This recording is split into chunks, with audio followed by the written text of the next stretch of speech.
Tamil reports நேயர்களுக்கு வணக்கம். இன்றைய நிகழ்ச்சியில தோழர் கல்கி கோபிநாத் அவர்கள் மை சென்னை யூடியூப் தளத்திலிருந்து இணைந்திருக்கிறார். தோழர் வணக்கம். தோழர் வணக்கம். தோழர், அரசியல் நிலவரங்கள் பரபரப்பா போய்கிட்டு இருக்கு.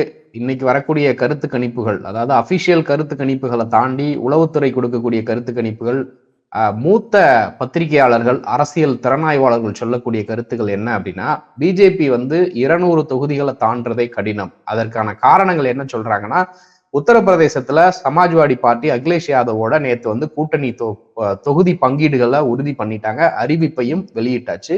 இப்போ அதை தொடர்ந்து இன்னைக்கு அரவிந்த் கெஜ்ரிவால் டெல்லி மாநிலத்துல காங்கிரசுக்கும் ஆம் ஆத்மிக்குமான உடன்படிக்கை எட்டியாச்சு. நாங்க இத்தனை தொகுதியிடுறோம், அவங்க இத்தனை அப்படிங்கிறதையும் அறிவிச்சுட்டாங்க.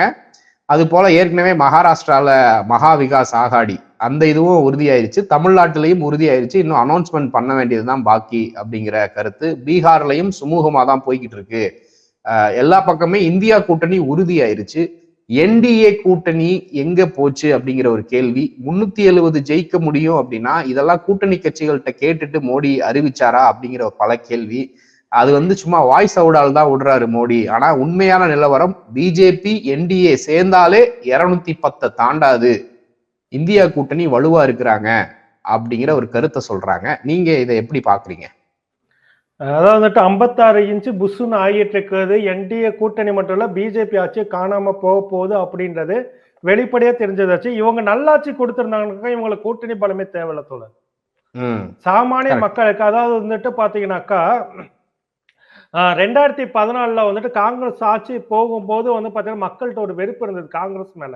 மன்மோகன் சிங் அவர்கள் பாத்தீங்கன்னாக்கா அவரால் விலைவாசி உயர்ந்து போச்சு, ஊழல்களை தடுக்கல அப்படின்னு சொல்லி ஏகப்பட்ட விமர்சனங்களை வச்சாங்க. போலியான ஒரு நம்பரை காட்டி 2G விஷயத்துல போலியான ஒரு நம்பர் அறிக்கையை வச்சுக்கிட்டு ஆட்சி கவுப்புக்கு மிகப்பெரிய அந்த இவரெல்லாம் வச்சுக்கிட்டு அண்ணாசாரையெல்லாம் வச்சுட்டு டிராமா எல்லாம் பண்ணி ஆட்சியை பிடிச்சா. அதாவது போலியான பிரச்சாரத்தை சரியா பயன்படுத்திட்டு இவங்க இது பண்ணியிருந்தாங்க. இந்த சூழல்ல தான் பாத்தீங்கன்னாக்கா இப்ப அது எவ்வளவு பெரிய தவறுன்றதை மக்கள் புரிஞ்சுக்கிட்டாங்க. இவர்கள் இன்னைக்கு அதை புரிஞ்சுக்கிட்டதோட வெளிப்பாடுதான்.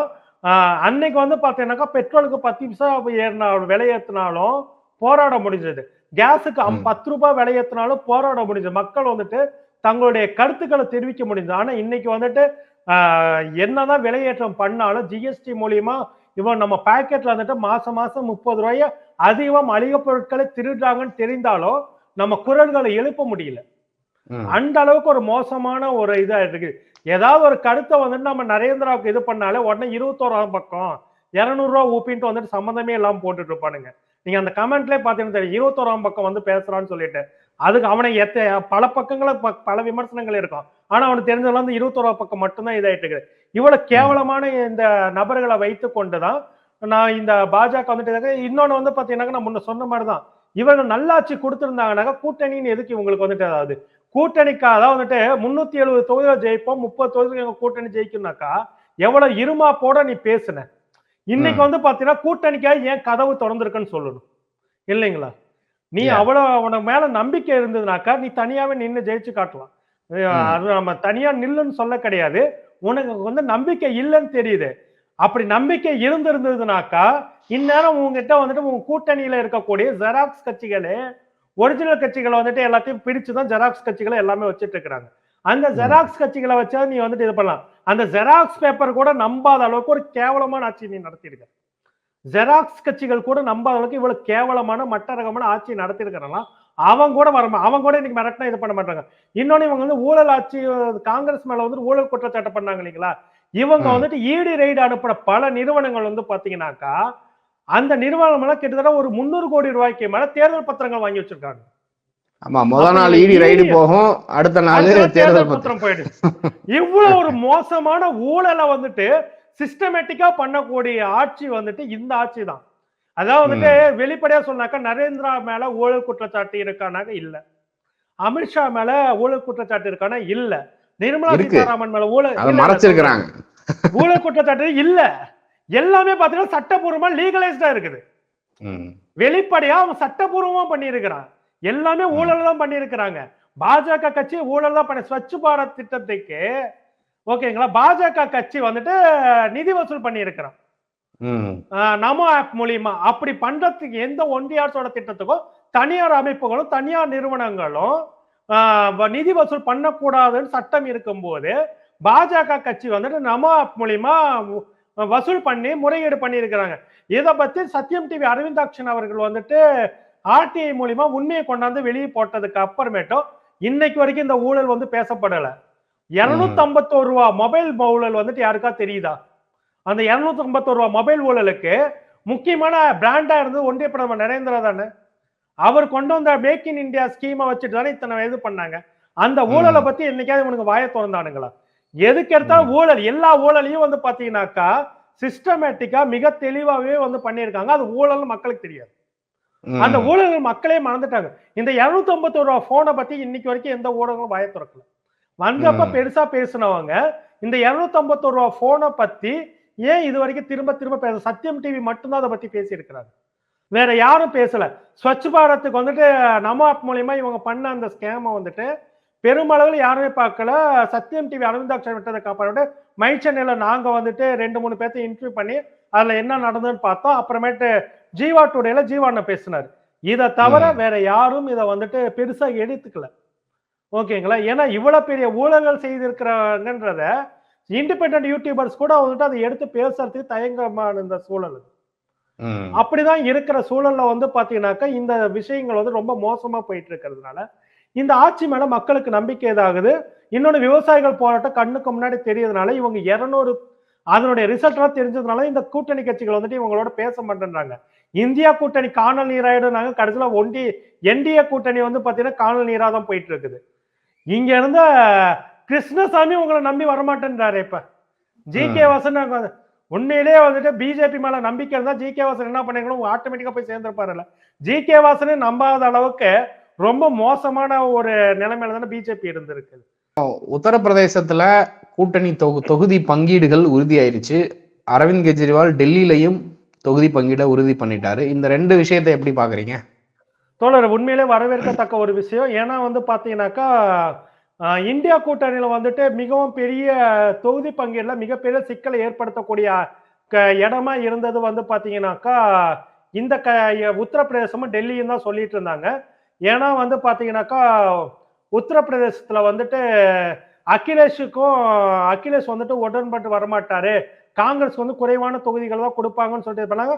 காங்கிரஸ் பெரிய அண்ணன் மனப்போக்கில் தான் நடந்துட்டு இருக்குன்னு சொல்லிட்டு ஆரம்ப கட்ட பேச்சுகள் எல்லாமே அப்படிதான் போயிட்டு இருந்த சூழல்ல தான் வந்து பாத்தீங்கன்னாக்கா மிக தெளிவாகவே காங்கிரஸ் இதுல விட்டு கொடுத்திருக்கிறாங்க அப்படின்னு பார்க்க முடியுது. மிக தெளிவாகவே இந்த தொகுதி உடன்படிக்கைகளை வந்துட்டு ஏற்படுத்திக்கிட்டாங்க.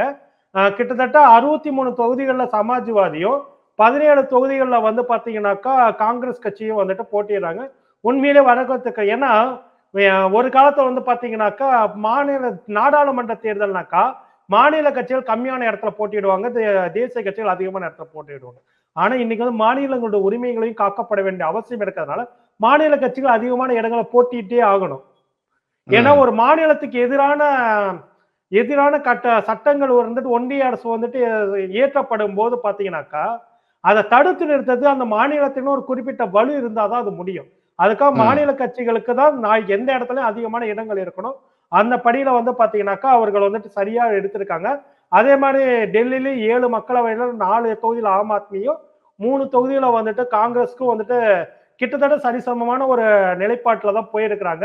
இதுவும் பாத்தீங்கன்னாக்கா ஜார்க்கண்ட்ல நடந்த சம்பவங்கள்லயும் ஜார்க்கண்ட்ல எப்படி வந்துட்டு காங்கிரஸ் கட்சி வந்துட்டு அங்க இருந்த சிபு சோரனாஸுக்கு கை கொடுத்து காப்பாத்தினதை பார்த்துக்கிட்டுதான் டெல்லி அரவிந்தும் வந்துட்டு இந்த முடிவை எடுத்திருக்காருன்னு தான் பார்க்க முடியுது. ஏன்னா தொடர்ந்து ஈடியால அச்சுறுத்தப்படக்கூடிய ஒரு முதல்வரா வந்துட்டு திரு அரவிந்த் அவர்களுக்கான எந்த நேரமும் தேர்தலுக்கு முன்னாடி அவர் எப்ப வேணா கைது செய்யப்படலாம் அப்படின்ற ஒரு நிலையும் இருக்குது. ஆனா அது பாஜகவுக்கு ஒரு தற்கொலை முயற்சியா இருந்தாலும் அதை செய்ய தயங்க மாட்டாங்க. ஏன்னா முட்டாள்கள் எப்பயும் வந்துட்டு அறிவுபூர்வமா யோசிக்க மாட்டாங்க. நிச்சயம் வந்துட்டு ஏதாவது ஒண்ணு பண்ணி இது பண்ணுவாங்க. அதாவது வந்துட்டு இது மூலியமா நெகட்டிவ் பிம்பத்தை ஏற்படுத்தணும்னு நினைப்பாங்க.